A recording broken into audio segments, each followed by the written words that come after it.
मागच्या तासिकेमध्ये आपण क, ख, ग, घ आणि ङ या अक्षरांची ओळख करून घेतली. आज आपल्याला त्यापुढील म्हणजेच च, छ, ज, झ आणि न या अक्षरांची ओळख करून घ्यायची आहे. यांना आपण काय म्हणतो? व्यंजन. व्यंजन कशाला म्हणतो बाळांनो? आपण ज्या अक्षरांचा उच्चार काढण्यासाठी आपली जीभ तोंडातल्या कुठल्या तरी भागाला स्पर्श करते त्यांना काय म्हणतो आपण? व्यंजन. आपण काल 5 व्यंजन पाहिलो. क, ख, ग, घ आणि ङ या अक्षरांचा उच्चार करते वेळेस आपली जीभ तोंडातल्या कुठल्या भागाला स्पर्श करत होती? कंठाला. आज आपल्याला कोणते अक्षरे पाहिजेत? च, छ, ज, झ आणि ङ हे अक्षर या अक्षरांचा उच्चार करते वेळेस जीभ आपली कुठल्या भागाला स्पर्श करते ते पाहायचं आहे आपल्याला. इकडं पहा बाळांनो. च, छ, ज, झ आणि ला काय म्हणायचं? ङ. काल आपण हे अक्षर पाहिलं होतं. ह्या अक्षराचा आवाज कसं काढला होता आपण? काय कसं काढलं होतं? आता हे अक्षर पण आवाज काढा बरं बाळांनो. या अक्षरांचा आपण च, छ, ज, झ, ङ. काय असं होतं? मग ह्याचाही आवाज कुठून काढल्यासारखा वाटतोय? आणि या अक्षरांचा काढल्यासारखा वाटतोय का रे? नाही. या 4 अक्षरांपेक्षा ह्या अक्षराचा वेगळा आवाज निघतोय ना. या अक्षराचा आवाज कुठून निघाल्यासारखा वाटतोय? नाकातून आणि तोंडातून. जसं आपण या अक्षरांचा आवाज काढत होतो. आता स्वरादी पाहिलोत आपण. स्वरादी किती आहेत? 2. कोणती आहेत बाळांनो? आम आणि ह्याला काय म्हणतो आपण? आणि हा अनुस्वारचा आवाज कसा निघतो? एकट्या अनुस्वारचा आवाज निघत नाही बाळांनो. या अनुस्वारापुढे जे अक्षर येतंय त्या अक्षरावर ह्या अनुस्वाराचा आवाज अवलंबून असतंय. आता काल आपण पाहिलो बघा, हे अक्षर पाहिलो. आवाज कसा होता? कसं होता आवाज? शंकर. अनुस्वार कुठं आहे? शेवर. मग ह्या अनुस्वारचा आवाज कसा झाला? अरे अनुस्वारचा आवाज ओम कसा झाला? ओम. शंकर कसा होतोय? शाबास. आता ह्याचा पहा बरं बाळांनो. ह्याचा आवाज कसा झाला होता? मग ह्याचा आवाज कसा झाला? आता ह्याचा आवाज कसा होतो? ह्या अक्षराचा आवाज कसा होतो पहा.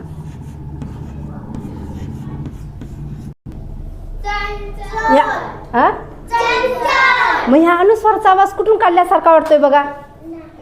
नाकातून काढल्यासारखा वाटतोय. पण हे या अनुस्वार काढते वेळेस आपल्याला आवाज कुठून आल्यासारखा वाटतोय? कंठातून. बघा, शंकर कुठून काढल्यासारखा वाटतोय?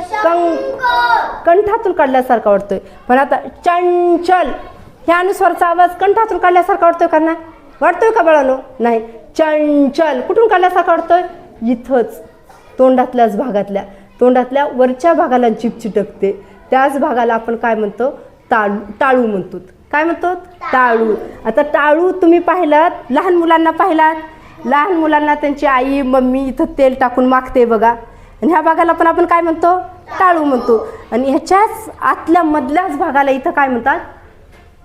टाळू. काय म्हणतात बघा? टाळू.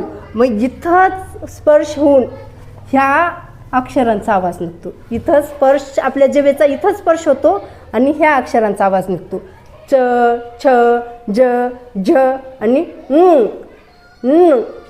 ह्याचा आवाज पण कसा निघतो? पण कुठं होतो? जीभ कुठं स्पर्श करते? टाळूला. आता इथं बघा, टाळू दाखवू का तुम्हाला? हे बघा आपल्याकडे साहित्य. ह्या साहित्यामध्ये हे बघा, हे च वर्गातील हे अक्षर आहेत. ह्या अक्षरांचा बघा बघा इथून उच्चार निघतो. इथं दाखवली आहे टाळू. बघा इथल्या भागाला असते. म्हणजे आपला इथं कंठ झाला की मग काय ते? टाळू मधला वरचा भाग, बरोबर वरचा.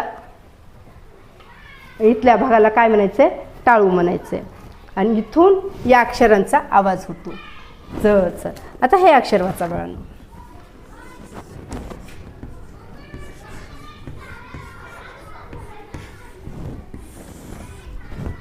वाचा. अनुस्वार कुठं आलेला आहे? आवर. आणि त्याच्यानंतर कोणतं अक्षर आहे? ज ह्या वर्गातील आहे. मग ह्या चा आवाज कुठं होईल रे? टाळूला लागून होईल ना. मग कसं होईल? अंजली. कसा झाला?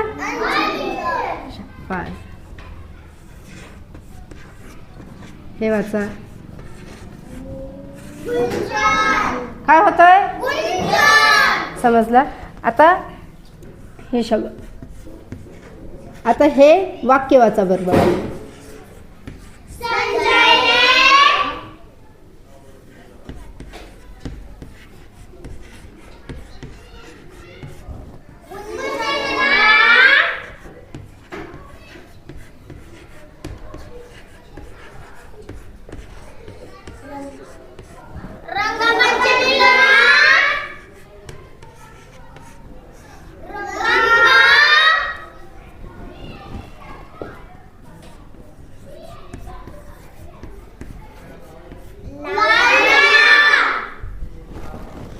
हळू फक्त सृष्टी वाच.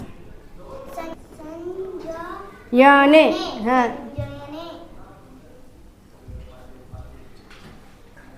गुंजनला. रंगपंचमीला. लावला. संजयने गुंजनला रंगपंचमीला रंग लावला. आता ह्या अक्षरामध्ये, ह्या शब्दामध्ये अनुस्वार कुठं आलेला आहे बाळांनो? स वर. नंतर अक्षर कोणतं आहे? मग ज हे कोणत्या वर्गातील आहे? च वर्गातील आहे.